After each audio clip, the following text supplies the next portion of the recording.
Okay, good morning, everybody. This is our Saturday morning cybersecurity webinar with CyberSecurity Sensei. We are a peer mentorship program designed to help anyone, regardless of age or experience, get entry-level cybersecurity jobs in the federal government or in private industry. There, that's my spiel. Good morning, everybody. Marcus? Okay, Marcus, are you on? Can you hear us? Oh, there he is. Hey, Marcus, good morning.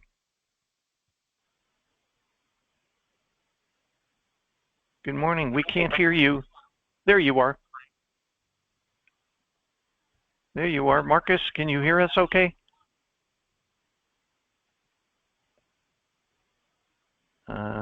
I think he can hear us. Yeah, I hear you, Marcus. Okay, well, first thing I wanted to do was to ask, don't mind what's on the screen, I wanted to ask how everybody's week went from a cybersecurity standpoint. In other words, this is the part where you share what you've done or what you thought about, what you saw, articles you may have read, podcasts you may have listened to, even movies you may have watched, or something you saw on the news that you believe had cybersecurity implications, or if you've done something like worked on study for a certification or whatever. This is a time for mentees to share how your cybersecurity week has gone. Anyone want to share?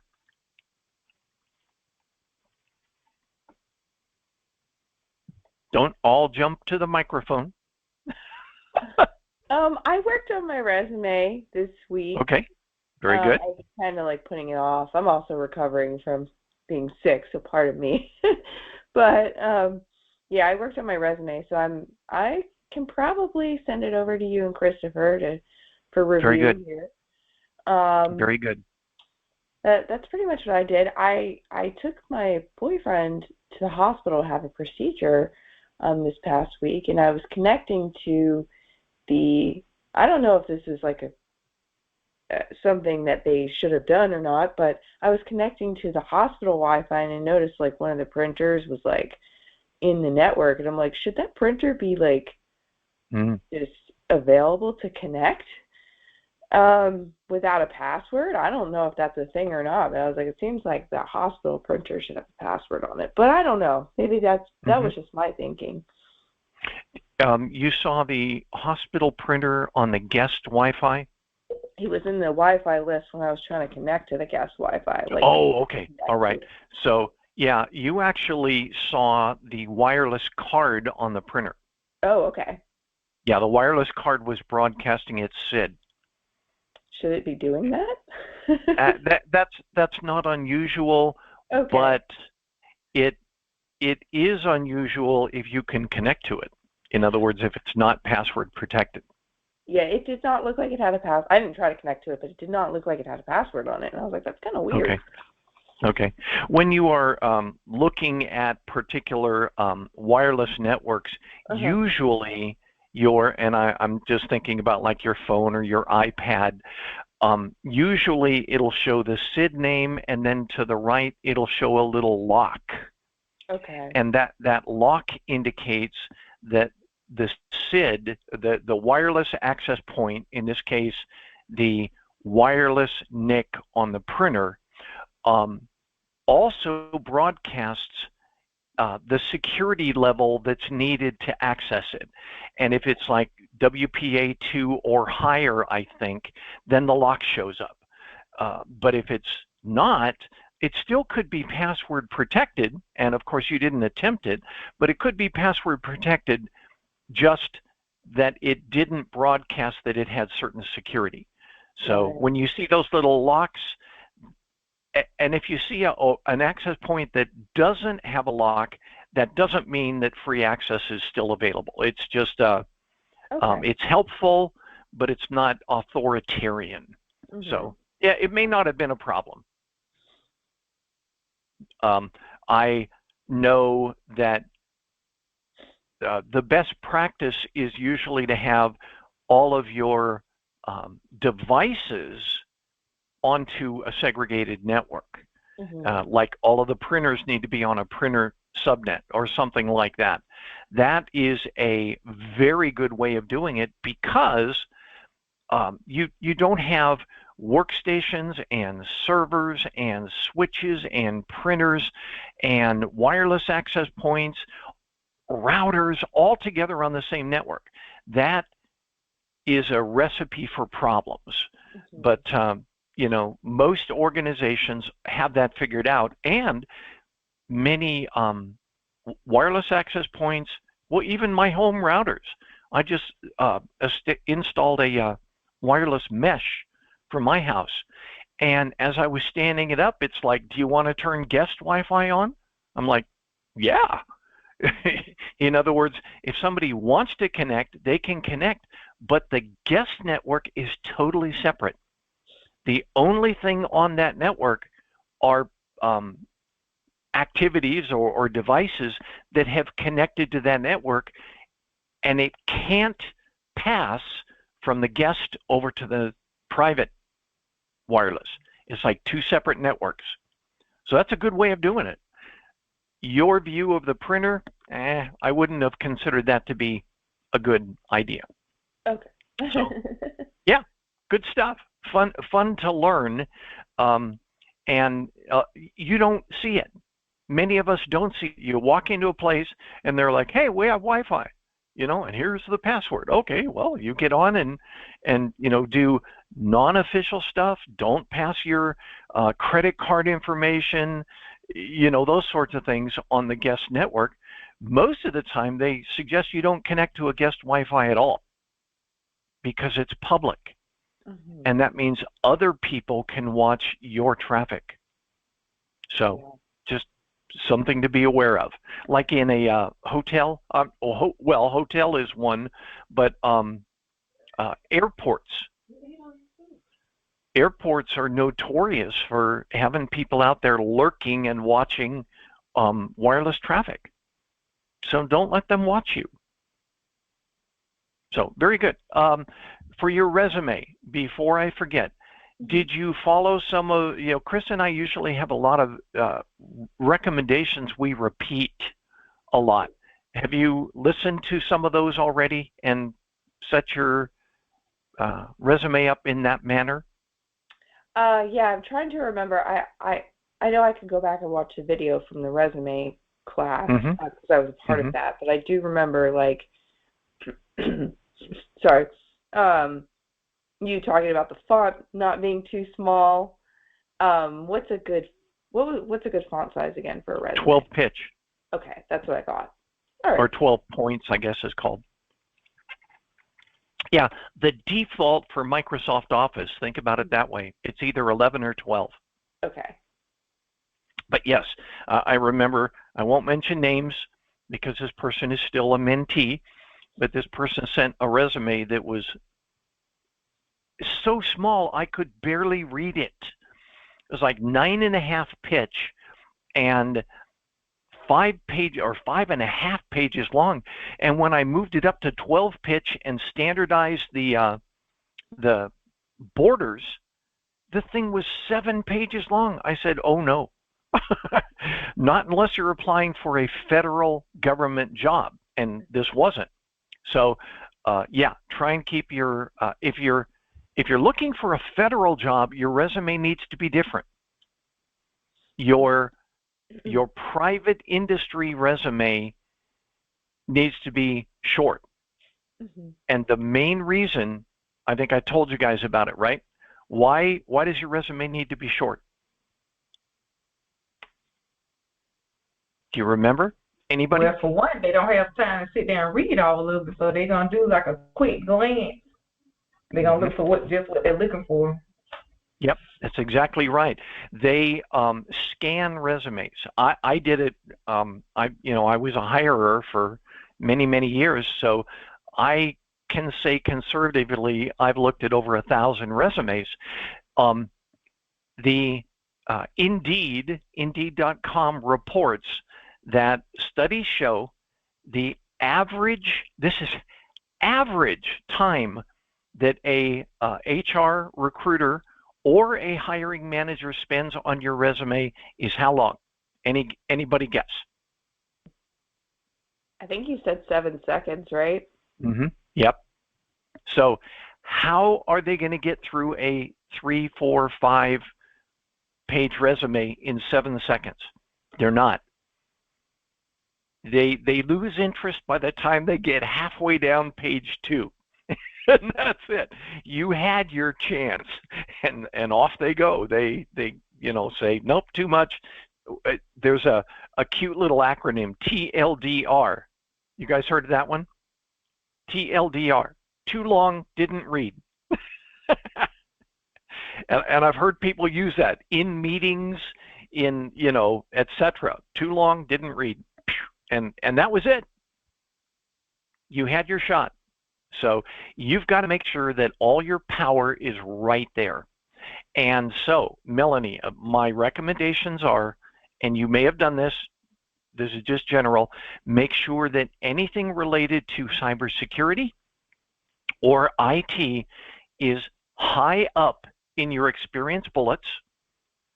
Okay, don't say, I pushed shopping carts at Safeway, I restocked shelves, and oh, by the way, I was the LAN administrator. No, the LAN administrator goes up on top.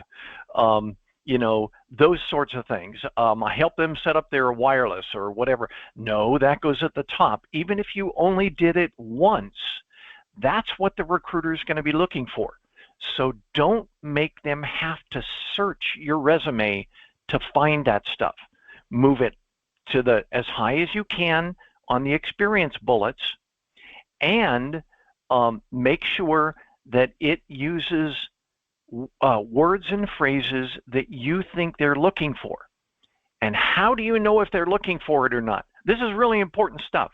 I'm taking the time to share this with you guys. How do you know what they're looking for? Look at the job posting. Exactly right. Exactly right. That's another reason why you don't just have one resume and you use it for anything. Unless you're applying for the identical same job everywhere, each vacancy announcement is going to have a little bit of a difference from all the others. So you must study the vacancy announcement, then look at your resume side by side with it and see how close do I match for what they're looking for. That HR recruiter, that hiring manager, they know what that vacancy announcement says, and they're going to look for, again, just like you should, how closely does this person match what we're looking for? And you need to match that as closely as possible. And then Chris and I have I'd say just a basic recommendation for, let's say they say you need 8 things in your resume. Do you know about how many you should have before you consider the resume worth submitting? Of those, let's say you need 8 things. Let's say you need 10 things. So if you get all 10, you're at 100%. What percent do you think you should consider to be enough to submit? Few of us ever hit 100%. So 90% good? Sure. 80%? Any ideas on how far down you should go? I would say nothing less than 50%. You are right on, Twyla. Chris and I recommend 40 or 50%. If it looks like you are 40 or 50% of what they're asking for, you can address directly on your resume, submit it, and let them be the bad guys. Let them tell you no. Don't say, oh, gee, I don't match, because you're going to, what's the phrase? You're going to miss 100% of the shots you never attempt. Your failure rate will stay at 100% because you never try. So try. Let them tell you no. Make them work, but don't make them have to hunt for stuff in your resume. Does that help, Melanie? You still think you're ready to submit it to me and Chris? I might have to tweak it a little bit, but good. Good. Yeah. Okay. Those are our typical recommendations anyway. Okay. All right. Very cool. And if I will tell you, Chris and I never reject a resume. So if you have a resume, and oh, by the way, Melanie, you have IT. Twyla, you have IT. I'm not sure, Marcus, your IT experience. Make sure the IT's high up there. And please, just because I want you to make me happy, please put that you're a cybersecurity mentee in your resume. That's under your experience blocks. Okay? Don't forget that. And also, Melanie, here's one experience block, cybersecurity mentee. Here's another block, incident response analyst. Okay. And also that you were selected as top analyst for the month for August, right? Yeah. So make sure that's one of your bullets in there. So you actually have 2 experience blocks, Melanie, and Twyla, you've done this as well. 2 experience blocks need to be somewhere up near the top because yes, I am a cybersecurity mentee, and yes, I am an incident response analyst. Those are not the same thing. And that's why we have CyberSecurity Sensei mentorship. We have CyberSecurity Sensei incident response team. 2 different groups. You don't have to be one to be in the other. And also, we're about ready to do CyberSecurity Sensei Speakers Bureau. See, I'm trying to help you build up that front part, that power-packed part of your resume, so that when that recruiter spends their 7 seconds on you, they go, oh, cool. This one deserves a second look. You're in. Okay? That's what we're trying to do here. Cool. Anyone else want to share how your week went before we move on to our main reason we're here to talk about? I do. Yeah, go ahead. Go ahead. Well, this week for me, I noticed that when I was paying all my bills, I was paying bills and I was looking like, I got all my credit cards saved in every last one of my accounts, and I need to update my password. And I went back to when my first week come, we talked about passwords and stuff. I was like, all my accounts got the same password, and my credit card is saved in all of them. Yeah. La. I am not hearing this. Oh. So I got to go through and remove it. Yes, ma'am. Do any of you use Google Chrome for your web browser? Okay.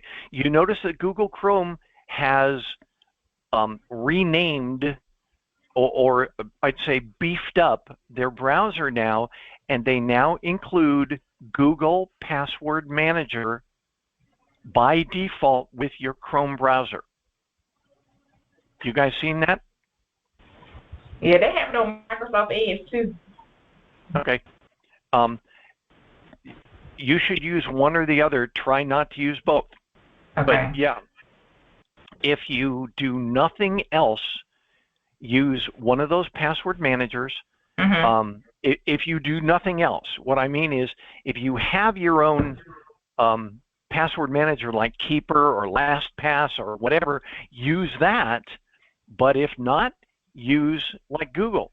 I actually started looking at my accounts this week as well, just like you, and I said, I'm signing up for this new service, and instead of, Google Password Manager pops up and says, would you like me to suggest a secure password? I said, yeah, go ahead. And it said, plop, and it gave me this password. I said, okay, use that. And I didn't have to design a password that was, monstrously long or anything like that. Google did that for me. And I said, okay, all right, that's sufficient for, this was a very minor account. It was like for a tech support something. It was not something that I'm going to be logging into all the time. So I said, yeah, Google, you choose a strong password. And it did. So there are advantages to doing that. Now, if I'm over here and I'm not using Google, well, now I've got a problem because Google Password Manager knows the password and my phone may not. So you got to make sure that you have synchronization turned on and all that. But still, it's more secure than a 12-character password or having the same password on multiple accounts. Right. Get better, and you can do it incrementally over time, but get better. Yes, sir. Yep. Very good. Cool. Anything else? Marcus, how was your week?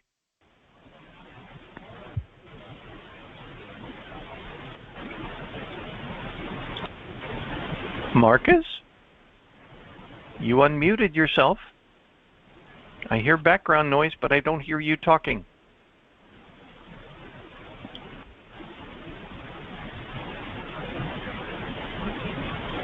Okay. If you are trying to talk, we're not hearing you. But keep, if you can get to where you can speak and be heard, just let us know. All right. So I wanted you guys to see, because I ran into some stuff this week that I think works very well toward this discussion. You, in your interview, now this is not your resume, this is your interview. In your interview, you are going to be asked some technical questions, obviously, because the job is a technical job, but you're also going to be asked some softer questions. And there is a reason why your hiring manager does that. Any ideas? Anybody want to make a guess as to why they ask questions like this? Anybody want to guess? Why aren't they asking how you can split a subnet instead of why should we hire you? I guess to see what you really know, what can you really do. Okay. All right. Well, let's take a look at this, and we will find out about this.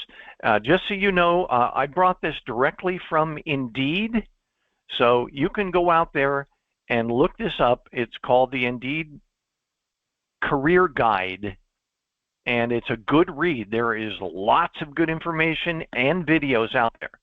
So I do recommend that you go out and take a look at that stuff. Don't just rely on me to make you successful. What happens if, if I end up deciding that I, won the lottery and I'm going to call in rich and phooey on you guys, I'm going to go play golf. Where does that leave you? Always be responsible for your own success, be responsible for your own learning, and stay hungry. Whether or not I'm the one doing this for you, whether or not I'm helping. I love IT. I love cybersecurity. I wake up before my alarm because I'm so excited about Saturday mornings, just so you know. This is a big deal for me. I have fun working with you guys. So the question is, why should we hire you? And if you haven't heard that question, you haven't been to very many interviews. It is a standard question that is asked. I even, when I came to my current job with the federal government, the CIO, you guys know Gundeep, I was in my final interview and Gundeep was in that interview and he asked me this question. All right, so everybody asks everybody this question. You should expect this. this question when you're in your interview. And Twyla, here's the second bullet says, they're trying to find if you're a good fit. And it's not just technical. You could be the most technical person and very good at that professionally, but you're a jerk to work with. They don't want you bringing your toxic self into their workplace, regardless of how good you are technically. So they're trying to find out if you are a good fit culturally as well as technically. What if, oh, I don't know, you walk in with, spiky rainbow hair and, everything on your face is pierced, and, you got a tattoo running up the side of your neck that says, kill all Democrats, or, something like that. What does that say about you when you get into the workplace, especially if, and I'm going to use an example, what if I needed to send you to the front office where the CEO worked, and the CEO is 100% suits, 100% white shirts with ties? I've seen it. Am I going to send you? Maybe not. So then when we're in our interview, we have that discussion. I'm thinking in my mind, can I send this person to the CEO's office and not have to worry about getting a phone call that says, well, that didn't work, you come down yourself, or something like that. So they're trying to find out if you're a good fit. It has very little to do with technical skills. And yes, it's very subjective. I'll admit that right off. There is always a subjective component to an interview. Just so you know that. All right? So your response may not involve technical stuff. Here's what they're trying to do. They're trying to decide, and they want your help to decide what differentiates you from everybody else and how you handle difficult situations, including being asked, why should we hire you? Because some people fail on that very, very miserably. You ask the question, why should we hire you? And they're sort of like, oh, I don't know. I'm a hard worker. I'm a team player. And I have a degree. That's not enough to convince me to hire you. So they're trying to figure it out. They're asking your help in why they should hire you. So practice this. It's literally your chance to get on the other side of the interview table and say, well, here's why I would hire me. Those sorts of things. They're offering you a platform to speak on why you're so special. And like it says down at the bottom on the pro tip, you should always practice, but never memorize it. If you are speaking and it sounds like you've memorized it, I have 14 years experience and I have done, they'll catch it and they'll lose interest. So don't memorize it, but yes, absolutely practice it. Okay? They're trying to figure out if you're a good culture fit. And they're trying to determine if you can be successful in the role. For example, this is one thing that a lot of people who are interviewing don't recognize.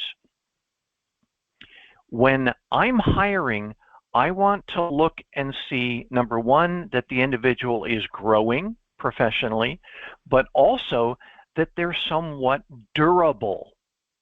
In other words, I'll look at the amount of time you have been at each of your prior employers and say, 2 months here, 4 months here, 5 months here, 2 months here. That tells me you have a challenge staying in the same job for long.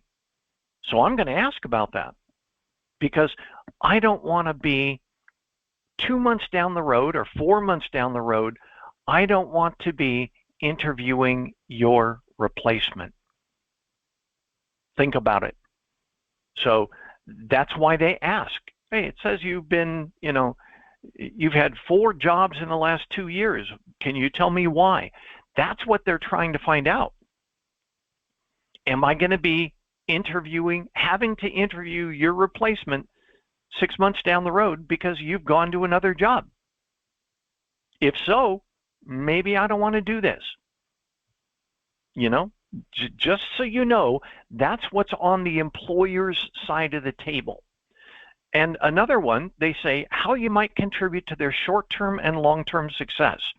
This is one of those intangibles, because short-term success is I have to fill this position, but long-term success could be I am about ready to announce a new business unit, and I want certain people with certain qualities or certain skills, and I think you may fit into that position that has not been announced. We haven't even put it down on paper yet, but I have it in my mind. And I think that you are going to be able to, number one, come in and give us immediate success short term, but then over the long term, I see being able to hire you into this other role, which will help you expand, could give you management experience, and will help us grow. And we don't even have to worry about HR. I don't have to go out on the streets and hire somebody else. So they could be looking for short-term as well as long-term goals, and you may not see those goals. So just so you know, be open and aware, be excited and enthusiastic about you while you're in that interview. Okay?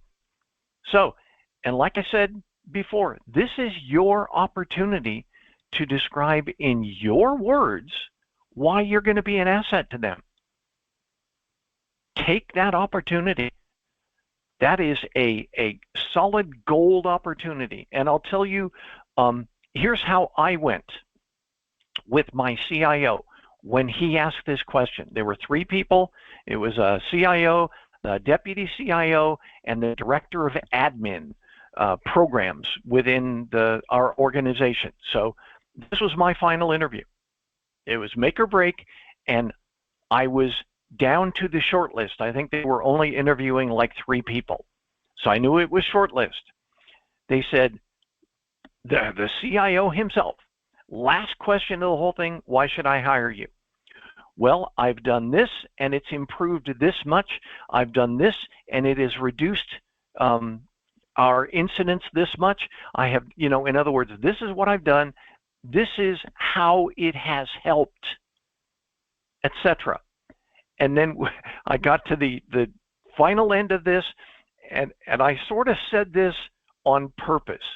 I said, I have 3 degrees, I have 6 certifications.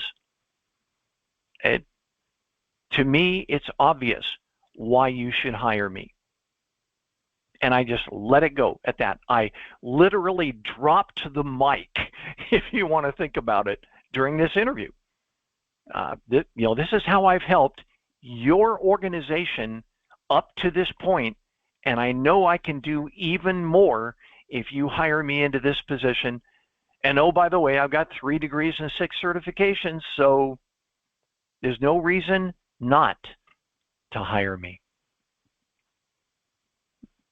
Bam, mic drop. So this is where you sell yourself. This is where you increase your chances of getting hired. So always take the opportunity. Think about this. Literally, if they say, why should we hire you? Man, they have just put you into 4th gear. Respond like, cool. I've been waiting for you to ask me that. Make your actions reflect your enthusiasm. Not, oh, Lord, I knew this question was coming.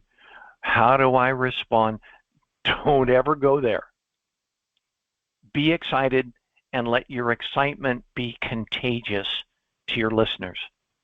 Okay? How you answer. Number one, study the job posting. Because remember, they're comparing your resume and your appearance to that job vacancy. Number one, research the company. Number two, why should you feel interested in working for this company? There could be some very good reasons. They may have a good retirement plan. They may have excellent advancement opportunities. You may have been referred by somebody else that you really trusted.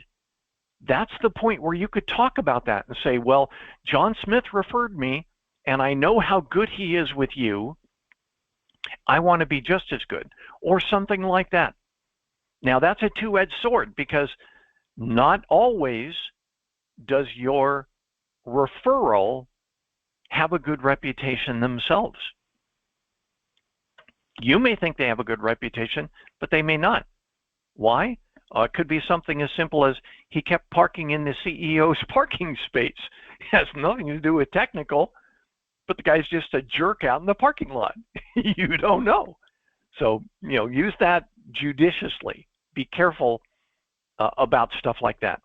So this allows you to quantify your accomplishments, not just what you have on your resume. And by the way, don't repeat your resume. They've already read that resume and they've already interviewed you.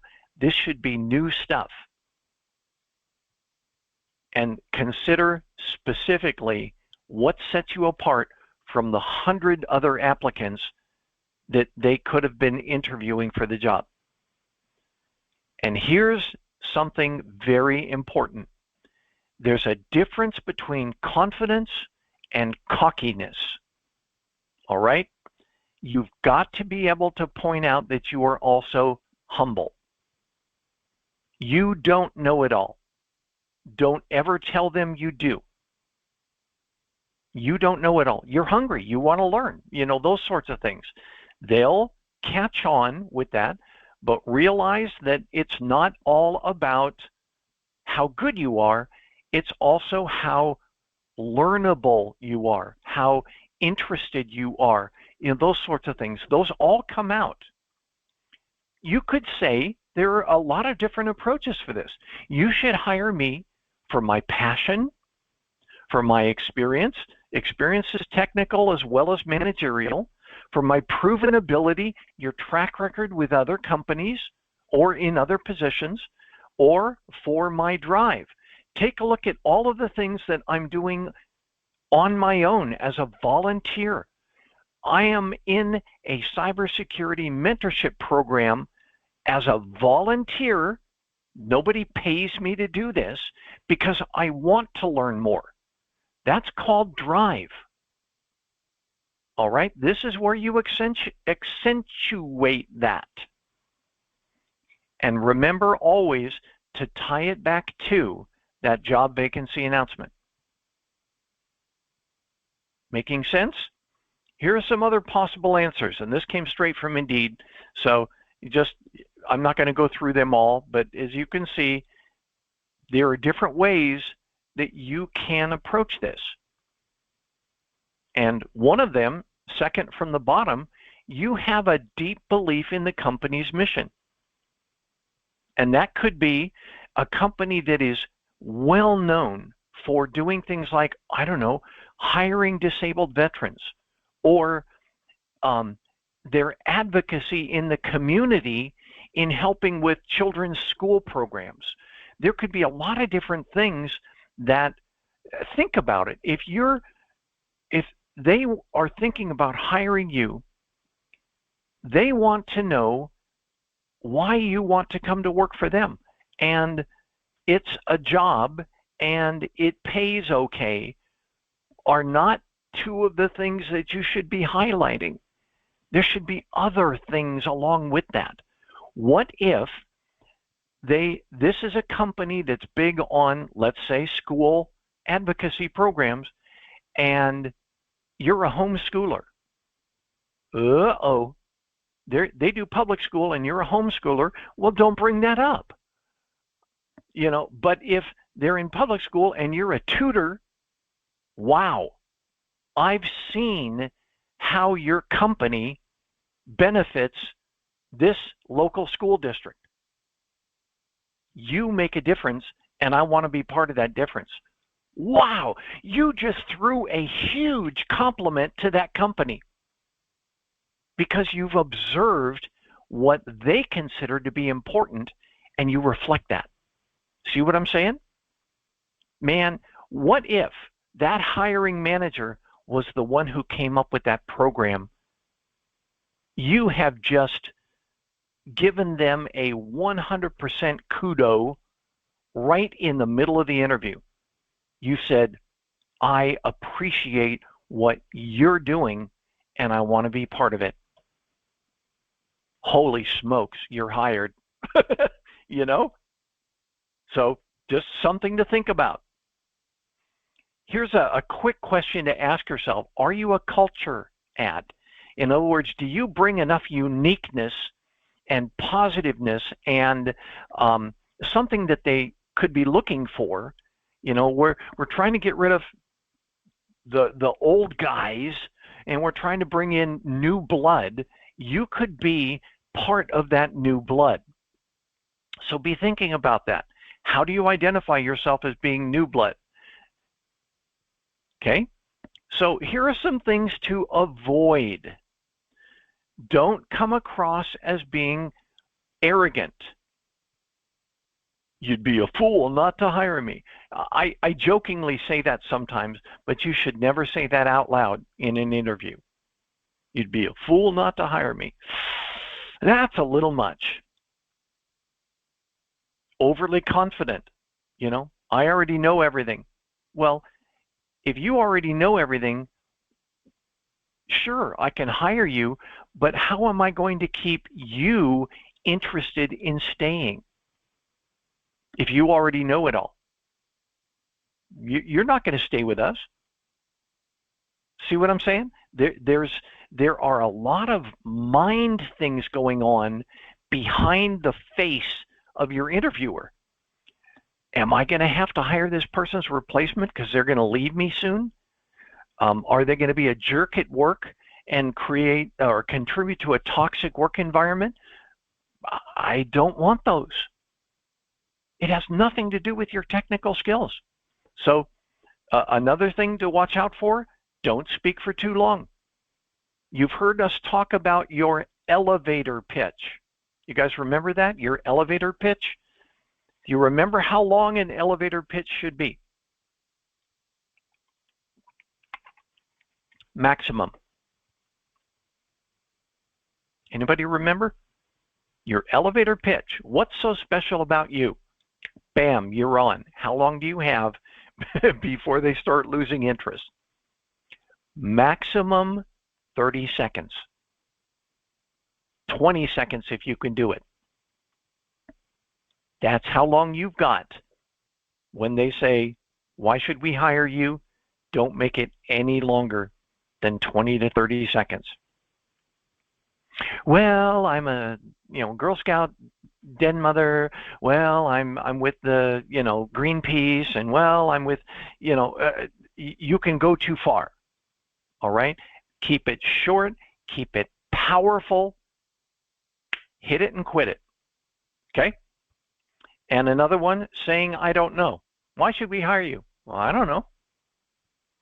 That's it. Strike out immediately. And also embellishing. Always be truthful and don't try and embellish, because embellishing is considered to be falsifying.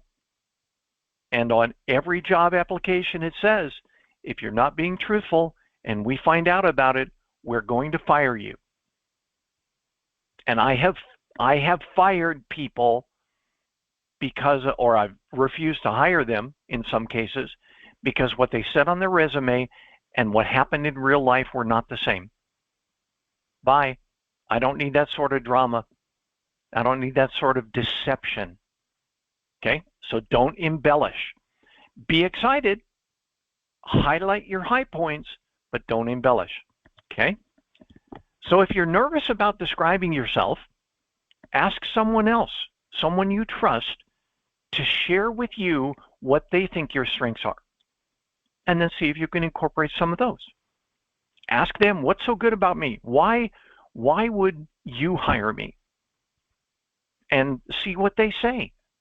Listen to what they say. Not only what they include, but what they maybe don't include.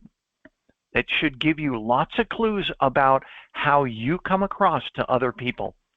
And you want to know that. You want to know that. Okay? Other questions that sound similar during the interview, in other words, you may not have, why should we hire you? These are also very similar types of questions, and you could get one or more of these in your interview.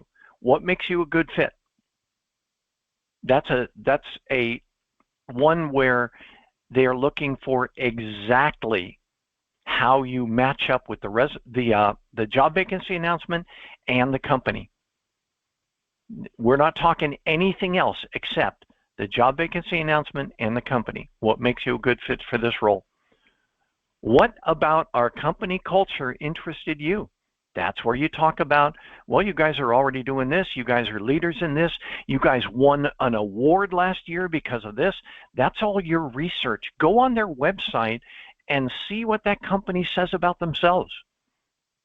Melanie, Twyla, you both know that this week Raza just won an award, right? Do you? No, I didn't know. I did not. Uh-oh. Uh-oh. Uh-oh. So you should go out on LinkedIn and friend Tiffany and friend Raza. And while you're at it, friend, Jessica and friend, the folks at the front office and those sorts of things. You need to be aware of things like that so that when you walk into the interview, you can say, you guys are doing so many things that I want to be part of that. Raza just won an incredibly important award. You're CEO. You should know that. What can you bring to the position that differentiates you? And those could be some of the unique things about you. I'm a caregiver at my house, so I know how to treat customers beautifully. And I mean, you can use words like that. You'll catch the interest of your interviewer if you have something unique to tell them about. How many people, and I did this, I think I shared this with you guys. We had this big long thing up in New York, and the CEO, Gundeep, was driving around to everybody and saying, tell me about yourself. And there were some people, as he went around the table, that were like, yeah, my name is blah, blah, blah. I'm married. I'm an IT specialist. I've been working here for 4 years. I do backups, and I think it's kind of fun to work here. Okay, next. And it began with Gundeep. Gundeep started by saying, I am a second-generation immigrant. What does that have to do with being a CIO? It doesn't, but it tells you about Gundeep the person. And he began by sharing about himself as a person, not I'm your CIO, so you should do what I tell you.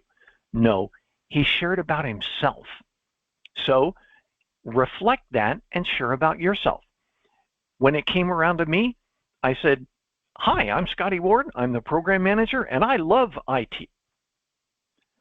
Heads snapped around when I said that in this room. People were like, the moment I said that, I love IT. It gets me out of bed in the morning. I've been doing it for 30 years.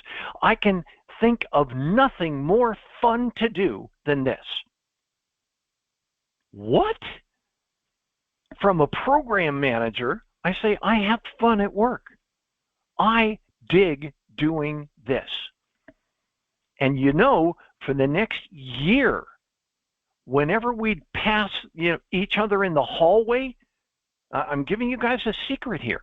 Whenever we'd pass each other in the hallway, gun deep, even though he was with a group of people or whatever, he'd look over at me and he'd point and he'd say, Scotty, because I had made an impression on him. Make that impression when you're in that interview. Why should we hire you? Well, here's why. You know I'm going to be really good for you guys, and I want you to know that too. Make sense? Make sense? Make sense? That's all I have for this. I was going to do a couple other things, but I do want to recommend that all of you go out to talosintelligence.com and get yourself a Cisco account, because that's where we're going to go next. I'm going to put this in the chat. You can sign up for a free Cisco account there. And by the way, that'll work with the other Cisco services as well. But we're going to go into the Talos Reputation Center. Talos Reputation Center under IP and Domain Reputation. That's where we're going next, I think. I'm pretty sure. So I want you all to get an account so you can practice this sort of thing. And like if you get an email, I'm going to give you an example. I got this email from the National Do Not Call Registry because I verified that I am on the Do Not Call Registry. I'm in my web browser in Gmail, just so you know. Over here to the right is this triple vertical dots. If you click on that and then go down to Show Original, look at all of the header information on this email. That's what Cisco wants you to be able to give them, not just from to subject. They want all of that other stuff. This is called message header information, and that's what they want. So just so you know, that's where we're going with this.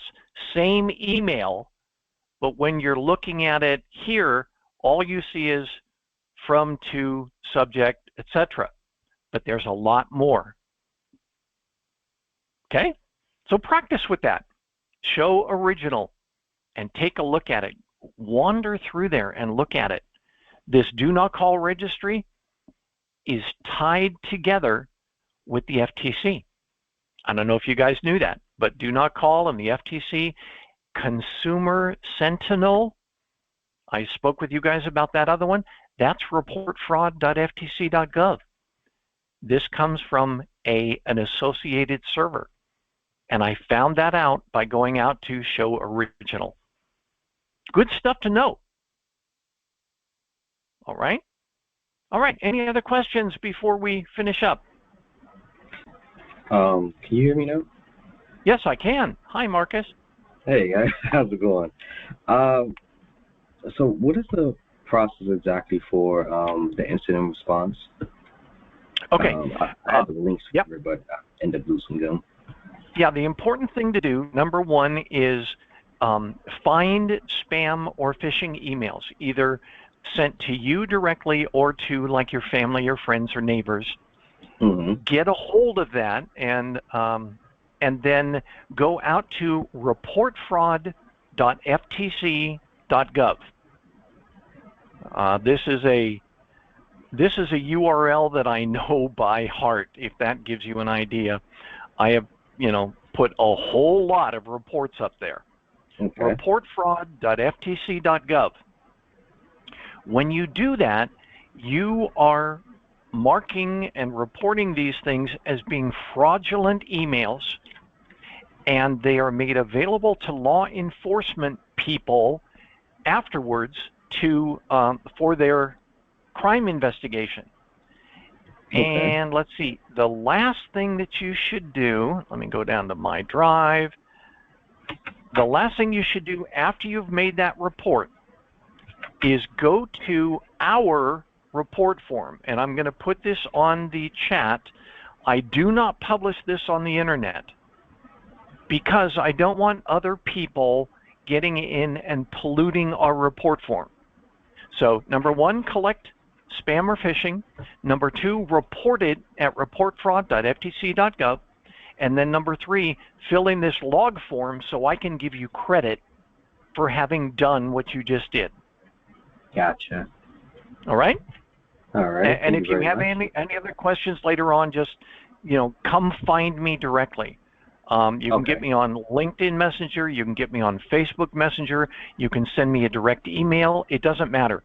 But ask the question, and I will help you become productive at it. But this is really helpful for you. I'm not doing this for me. I'm doing this for you so that you can add an experience block that says I am doing incident response technician work. Because you are. If any of you are studying for your Security Plus, this is called a false negative. Look it up. False negative. If an email arrives in your inbox, that means it passed all the way through the mail filters and was not stopped. That's a false negative. That is an actual bona fide incident. And you're trying to help fix that. Make sense? Yes, sir. Cool beans. All right, guys. I hope you all have a wonderful weekend. And if you need me, catch me or Chris out on the chats, and we'll be happy to talk with you at any time. All right. Thank you. Have a wonderful weekend. Thank you. You too. Bye, everybody. Bye. Bye-bye.